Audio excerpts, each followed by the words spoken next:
They feel like the world owes them something, and it's hard to build with somebody who's destroying everything you build, right? It's hard to pay off debt if the person that you're partnering with is just accumulating more debt. So just a mindset is huge. Number two, buy black whenever possible.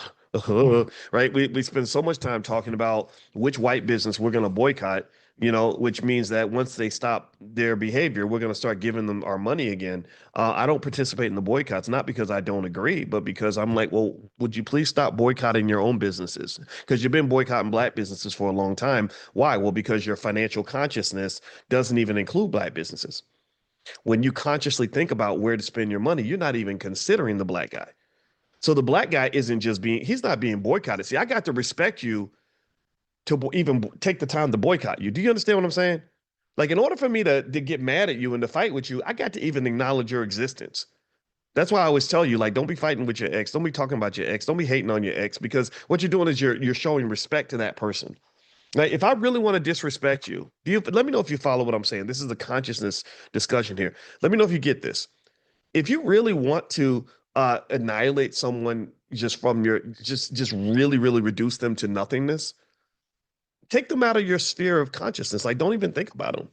Like, so if you ask me about an ex, I'm not gonna say, "Oh man, that old raggedy blankety blank. I can't stand that lady.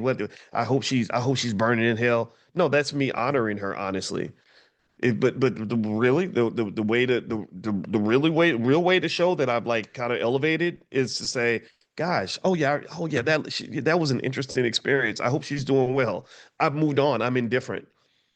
And I'm not saying that your goal should be to hate on your ex. I'm saying that really, when you don't understand, when you react to something or someone, you're acknowledging that person. You're empowering that. You're giving power to that thing. You're giving attention to that thing. Attention is a commodity. Just like money's a commodity, just like stocks is a commodity, or real estate's a commodity. Attention's a commodity. You don't believe me? Ask Mark Zuckerberg how much money he makes per year, how many billions he makes from getting your attention while you're sitting there doom scrolling on your phone, staring at your phone. I don't know if y'all know this, but when they actually look at a person's life and they take out the time they spend sleeping, in traffic, using the bathroom, or going to work, the remaining free time, they spend 93% of that free time scrolling. Did you know that? The average 18-year-old is expected to spend 93% of their free time looking at a screen, and that's worth billions of dollars to the people that can convince them to do that. Okay, so here's my point. So when you are taking the time to say, let's all go boycott Target, you're really making an assumption there. The assumption is that if Target behaves, we're going to go back to giving them our money.